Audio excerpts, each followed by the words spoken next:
Госпожо Зина, намираме се на исторически ден за пловдивския волейбол. Отново завръщане на Марица в зала Строител. Какво е за вас тази зала? За мен тази зала беше крайно време да я направят. Много съм щастлива. Тук съм играла, тук съм тренирала, тук съм била треньор.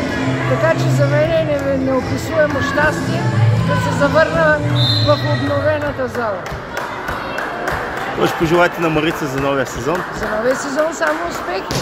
И повече за Шампионската лига, защото знаем, че първенството е достатъчно слабо.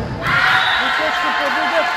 Но пожелаваме на успех в Шампионската лига.